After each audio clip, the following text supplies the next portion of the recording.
sering. Suarakan penuh hati, melangkahlah dengan keteguhan hati, angkat kepala diri. Assalamualaikum warahmatullahi wabarakatuh. Waalaikumsalam warahmatullahi. Selamat pagi Indonesia. Selamat malam Jombang. Pak Ustadz. Alhamdulillah. Alhamdulillah. Baik. Dipanggil Ustadz Adiria gitu kan? Dipanggil Mas saja juga. Ini kita akan sesi ngaji. Meskipun ini hostnya ini biasa-biasa gaya setara itu, memang kadang-kadang itu enaknya manggil Mas, tapi karena kayak gaya ngaji ya sebut-sebut Ustadz. Ya terserahlah pokok enak. Oke Mas. Siap, Jadi siap. lebih familiar ya. Familiar dia. Jadi kita akan ngaji tentang jabatan ini ya malam ini. Jadi saya kira sebelum jauh saya akan sedikit kenapa kita mulai mikir ngaji itu di KN 53. Oh. Jadi kita ini orang Indonesia yang sebenarnya punya budaya ngaji, punya budaya yang mau membangun logikanya dengan terma-terma keagamaan. Iya. Atau orang yang mau membangun kebudayaan dengan inkulturasi kebudayaan agama itu sendiri gitu. Itu yang kita mesti ngaji. Walaupun nanti tujuan ngajinya jadi kontemporer ya, baru. Jadi ada perspektif baru kayak apa tentang kalau malam ini tentang jabatan, nanti tentang sholat itu sendiri atau apalah kira-kira. Iya. menjadi penting, meskipun ya saya kira banyak orang agak ada kesamaan mempersoalkan gitu, tapi ya kalau kayaknya ada tasawufnya, ada ngajinya kan enak tuh. Jabatan itu apa? Jabatan istilah makolahnya gimana? Makolahnya. Kalau menurut fikih atau menurut apa? Kalau jabatan itu gini ya, kalau di dari kacamata tasawuf sebenarnya jabatan itu masuk ke term dunia. Jadi kalau di tasawuf dunia itu ada 3. Jadi ada al-jah, jabatan, bahasa Arabnya al-jah. Terus ada al-mal, harta. Terus yang ketiga al-mar'ah, wanita. Ya. Jadi kalau dari term tasawuf mungkin jabatan itu termasuk mimba di dunia, jadi termasuk sebagian daripada dunia. Ya, menyebut apa kemudian di dalam makalah Islam jabatan itu apa? Jabatan itu ya kalau di Islam ya, kalau menurut Imam Al-Ghazali sendiri di kitab Ihya-nya. Jadi jabatan itu termasuk milkul qulub al-matlubi ta'dhimuhu wa ta'atuhu. Jadi menguasai hati, atau dalam bahasa sederhananya menguasai simpatik setiap manusia. Itu jabatan. Kalau menurut jabatan. Jadi Imam Ghazali. Jadi setiap manusia yang mampu menguasai setiap hati dari beberapa manusia. Jadi dia mempengaruhi setiap manusia sehingga dia punya power. Punya pengaruh. Jadi dalam pandangan Imam Ghazali jabatan itu hal yang substansial. Hal yang substansial. Bagaimana orang baik, orang berpengaruh mesti pantas menjabat. Kira-kira pantas, gitu ya. Pantas. Kalau sekarang kan kalau kebaruan kan tidak ini nampaknya kan. Iya kalau. Nampaknya haus gitu. Jures ya jabat aja kalau waktunya jabat kan. Kira-kira gitu. Nah, malam ini kita mulai dengan itu menarik. Mas, menarik itu begini maksud saya.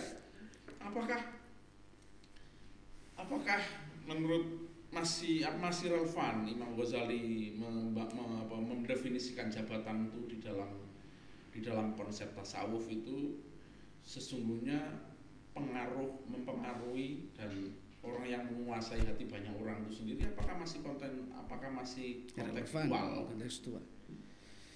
Kalau ini bebas ya, kalau sudut pandang sampai sekarang dari penelitian Imam Ghazali ya sangat relevan. Karena orang jabatan itu kalau dia tidak bisa mempengaruhi setiap individu, tidak bisa menarik simpati setiap hati manusia, meskipun dia punya harta, dia tidak mungkin bisa jadi seorang punya porsi jabatan di situ. Ya tapi kenyataannya kan jabatan hari ini kan by design, mendesain sebuah struktur jabatan yang harusnya mau tidak mau harus kita anggap dia memegang policy, memegang pengaruh. Iya. Kalau kita lihat dari caranya saja ini kan sudah nampaknya agak rumit.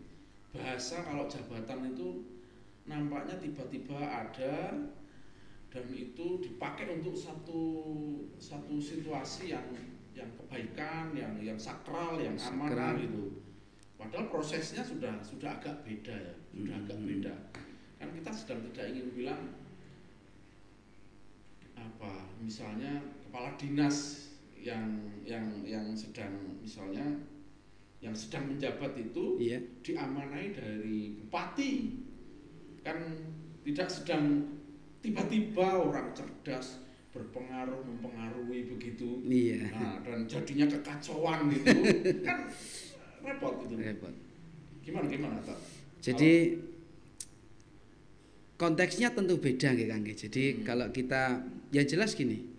Kalau kita bicara tentang jabatan, maka power yang pertama adalah milkul qulubin nas. Jadi tetap konsepnya simpati, menarik perhatian setiap manusia. Ini konsepnya.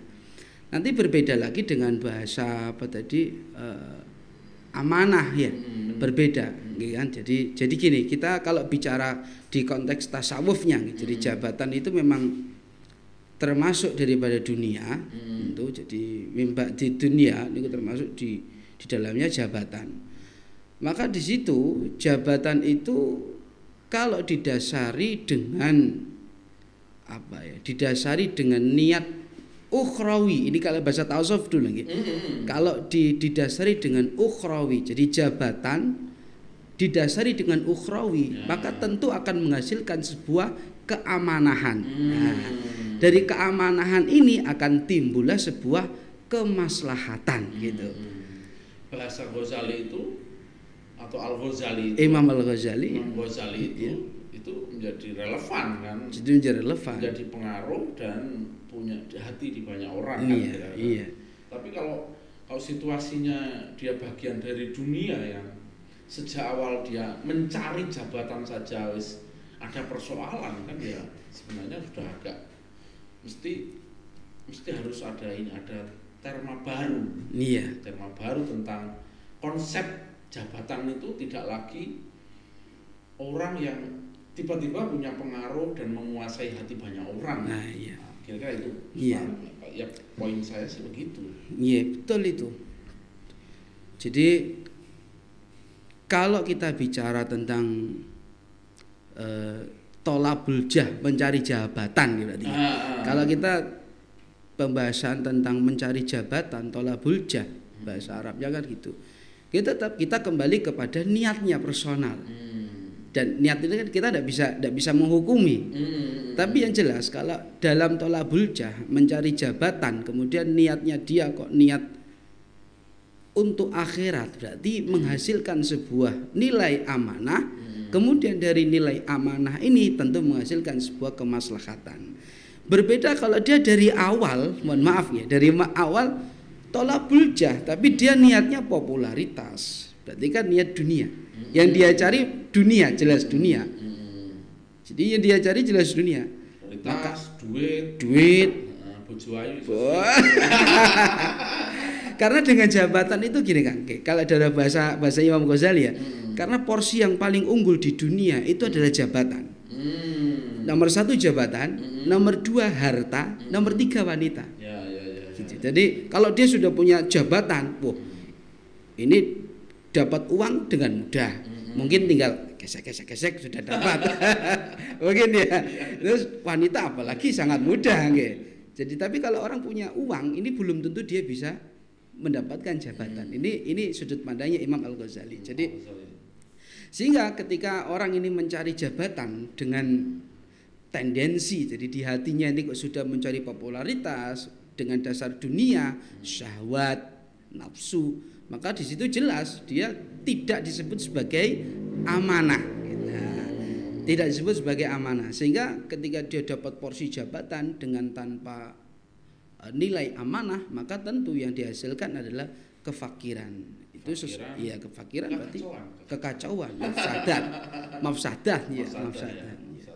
Jadi sehingga dijadikan sebuah kaidah al-amanah tajlib. Kaidah itu rumusan sederhana. Rumusan sederhana. Jadi al-amanah tajlibur rizqa. Jadi jika jabatan ini didasari dengan niat ukhrawi, berjuang, amanah, maka akan menghasilkan rizqa. Dengan bahasa sederhana, kemaslahatan, kedamaian. Tapi kalau talabul jah, mencari jabatan, ini sudah didasari dengan keinginan duniawi, berarti tentu al-khianah di situ. Berarti pasti khianat. Pasti ada pengkhianatan. Sehingga yang dihasilkan dari situ tajlibul faqra, menghasilkan kefakiran atau kerusakan. Nah, jadi prinsipnya gitu. Sehingga kita dalam kalau menilai, mohon maaf ya ini, kalau kita menilai nilai jabatan, melihat dari jabatan, ya tetap kembali ke tendensi awalnya, jadi pondasi awal dari mereka yang mencari jabatan. Ya, gitu. Tetapi kita kan harus tetap memberitahu bahwa di dalam konsep jabatan itu dilihat kritis karena akhirat itu. Iya. Pada situasi dinamika hari ini atau kontemporer Islam kebaruan ini kan orang tetap harus sedang paham bahwa jabatan itu kan sedang diperebutkan di dalam situasinya, di dalam situasi yang sangat dekat oleh keseharian kita. Iya. Jadi maksud kita adalah bahwa ketika publik tahu jabatan itu sedang diperebutkan banyak orang, itu kan kita punya dua kemungkinan melakukan penilaian. Dan penilaian itu tidak selalu bisa memiliki otoritas. Kalau pengemban jabatannya bupati atau DPR, kita punya otoritas untuk tidak memilih. Iya. Tapi kalau yang dijabat kepala dinas dan jadinya kekacauan, kan sebenarnya kita sedang tidak punya otoritas untuk memilih.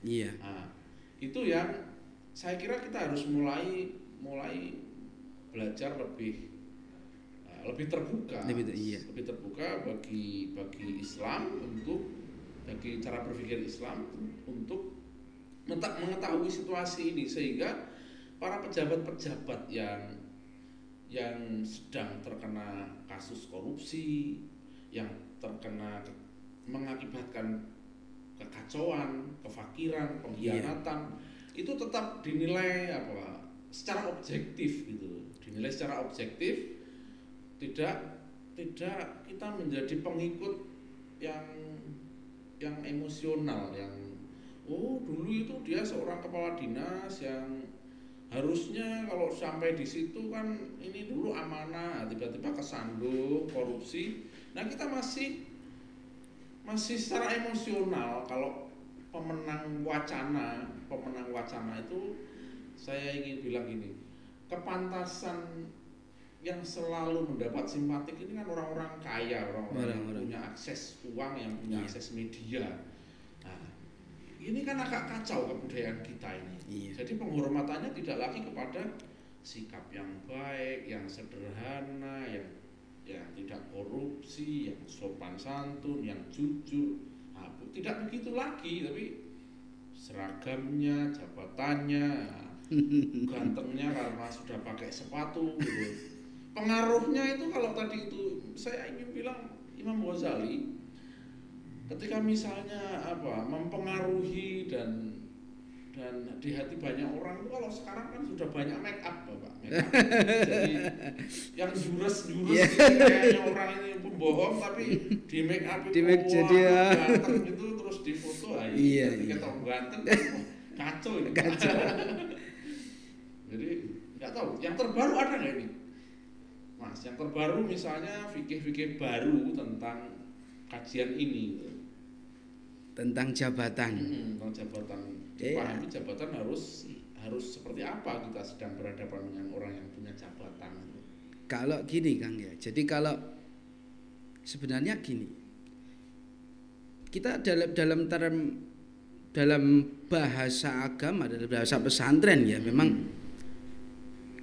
mungkin kita tidak bisa lari bahwa makna daripada jabatan itu kita termasuk dunia satu, dan di situ termasuk amanah. Jadi kita tidak bisa lari dari situ.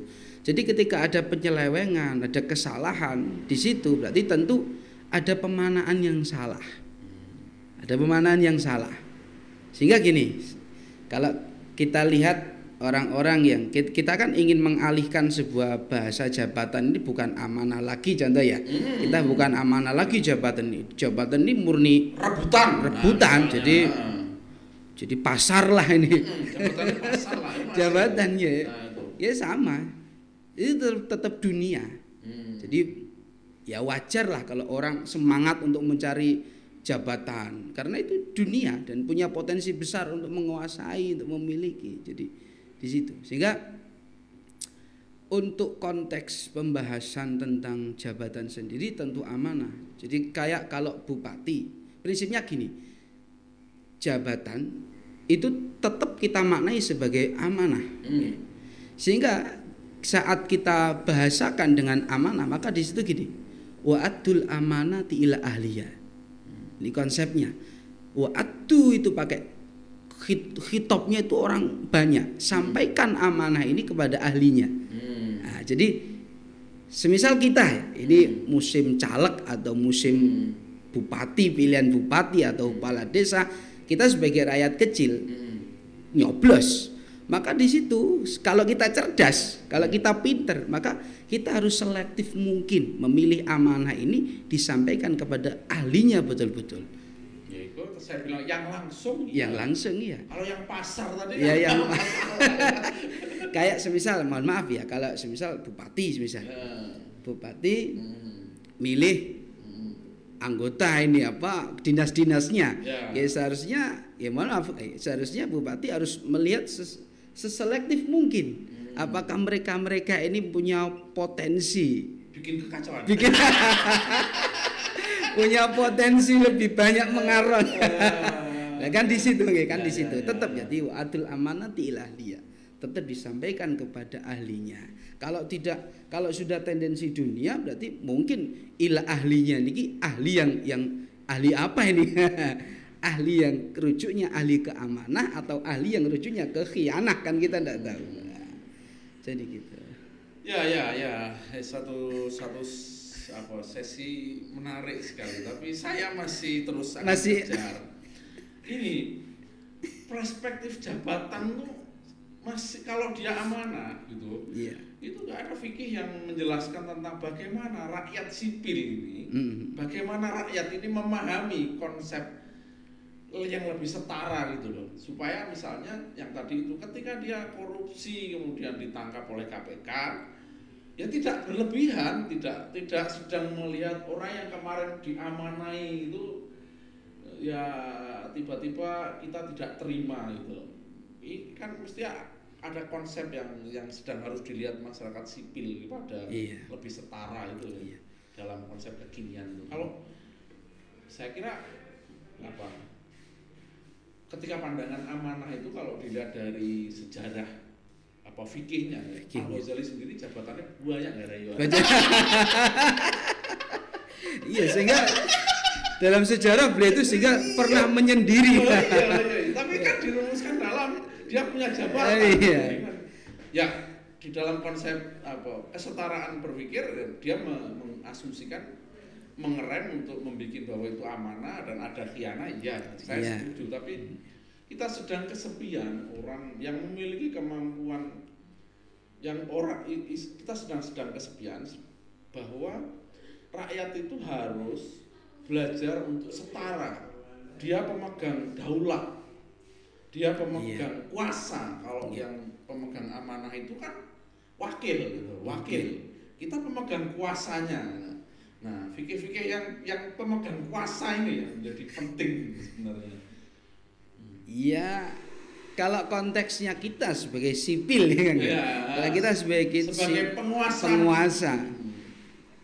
Rakyat berkuasa gitu. Ya. Iya betul. Sebagai kuasa ya seharusnya ya tetap kembali ke personal individu masyarakat kita sendiri. Jadi kalau masyarakat kita sendiri sudah bergeser artinya tidak ngaji sehingga tidak tahu arti daripada apa itu jabatan sehingga mohon maaf ya bahasa di faktanya ya. Sehingga kartu biru sama kartu hijau itu masih kalah dengan kartu merah. Uang 20.000 sama uang 50.000 masih kalah dengan uang 100.000. Kalau di masyarakat kita masih menggunakan statement cara berpikir seperti itu ya wallah alam mungkin wassalamun ala mursalin. Mungkin kita untuk menghasilkan sebagai seorang pemegang jabatan duljah, orang yang memilih jabatan ini bisa menghasilkan sebuah keamanahan, kemaslahatan sangat sulit. Masih jauh. Ya. Oke, Mas Adit, kita akan salam nih. Siapa yang kita salam ini supaya ya kita nyampe nih 1-2 pesan kita ini. Yang punya jabatan siapa nih, Mas? Yang punya jabatan yang jabatannya banyak itu Mbah Bolong. Oke, salam lah ya kepada Mbah Bolong. Salam kepada Mbah Bolong. Nanti kapan-kapan kita bisa lanjutin. Lanjut. Ya. Terus siapa lagi nih Mbak yang mesti disalam itu? Ada Kang Anwar. Oh. Kang Anwar Nganjuk. Giat dia tuh mencari Giat. jabatan. Oh, ya semoga mendapatkan jabatan yang layak lah. Ada Mas Erwantoro. Saya kira Mas Erwantoro ini golongan yang saya sebut tadi. Mas, jadi golongan orang yang sedang setuju rakyat itu harus setara dengan penguasa jabatan. Karena kalau tidak ada kesetaraan atas rakyat dan penguasa jabatan, ini terus kita ini terus akan terjadi pengkhianatan, kefakiran, kerusakan, rusak dan fakir itu beda sama. Ya sama ya. Bahasanya kan fakir hasilnya ada mafsadat, kerusakan, ada nanti timbul musibah juga. Oh iya. Timbul musibah juga ya. Ya apa? Dilaknat ya. Oh ya. Terus siapa lagi nih yang kita sapa? Siapa lagi yang masih masuk itu? Siapa yang giat-giat itu? Ki Jamong Liman ini. Ki Jamong Liman ini jadi aktivis underground. Wow. Underground. Semangat. Masih semangat. Dia masih kena blok mental, nggak mau menjabat. Makanya nggak kaya ya.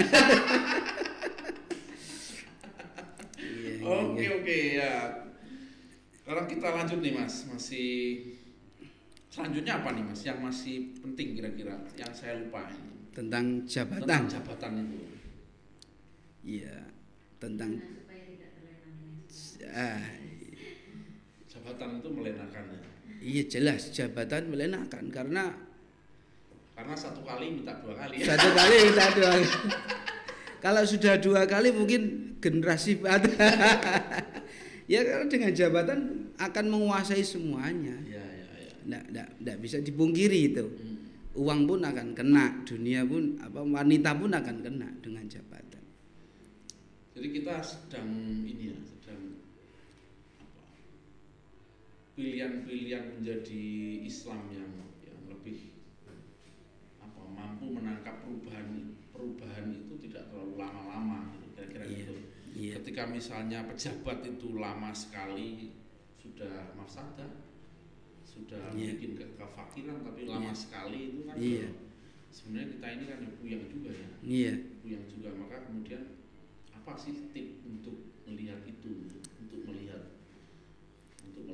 apa, rakyat harus lebih cerdas lagi. Iya, jelas itu kan, karena gini, kita melihat fakta di pembahasan jabatan sendiri. Kita sebagai rakyat kecil ya, kita sebagai orang kecil. Terlalu kecil. Ya, besar ya. Sudah minum susu 2 gelas tadi. Jadi kalau kita sebagai rakyat sipil bicara tentang apa tadi jabatan. Jadi kita ya juga harus jelas, harus cerdas. Ya minimal ngopilah di Sufi biar lebih cerdas gitu. Ya itu. Jadi jadi kalau lebih banyak, jelas kita harus punya dasar kecerdasan. Sehingga menilai seseorang, menilai kepemimpinan seseorang kita harus selektif. Supaya kekacauannya tidak terlalu lama-lama, ya kan? Iya. Lama-lama. Jadi kalau bisa, sebenarnya kalau misalnya saya setuju sih, misalnya daripada tidak ada kepemimpinan tuh, kalau ada kepemimpinan tetap lebih baik kan begitu. Jelas dalam konsep misalnya bupati atau presiden saya setuju lah. Misalnya harus ada mekanisme 5 tahunan, tapi misalnya kalau kepala dinas sudah angkat tangan gitu, nggak bisa bangun jalan lama gitu, terus apalagi gitu. Kalau masih bilang mau memperbaiki, kita coba sekuat tenaga ya masih bisa dimungkinkan untuk tapi kalau sudah saya lebih baik mundurkan, harus segera mundur. Iya jelas itu, karena sudah tidak punya potensi sebagai ahlinya mungkin. Itu kan harus segera gitu. Maunya kita juga jadi bikin solusi fikih kontemporer ya, fikih kontemporer bikin atau kajian tasawuf kontemporer kita itu bikin solusi untuk apa, mendorong penciptaan kecerdasan gaya-gaya muslim kekinian. Gaya-gaya muslim kebaruan ya, anak-anak muda ya. Iya. Begitu. Iya jelas ya. Kalimat-kalimat terakhir mungkin Ghazali atau siapa Mas yang mau diomongin gitu yang masih menarik. Ya, yang masih menarik tentang jabatan. Karena ini sudah sesi-sesi terakhir kan. Iya, siap. Siapa yang menarik?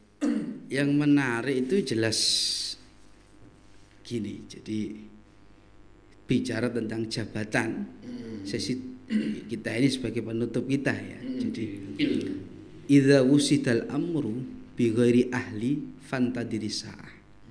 Jadi ketika kita serahkan jabatan ini tidak kepada ahlinya, maka fantadiri sa'ah, maka tunggulah kehancurannya. Jadi kalau memang sudah tidak punya potensi untuk melanjutkan atau mewujudkan sebagai kemaslahatan, ya harus secepat mungkin diselesaikan kan gitu.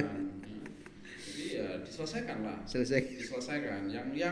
Yang sedang punya otoritas, misalnya Kades bisa menyelesaikan sekdesnya atau kaurnya yang nggak beres, itu diselesaikan ya toh.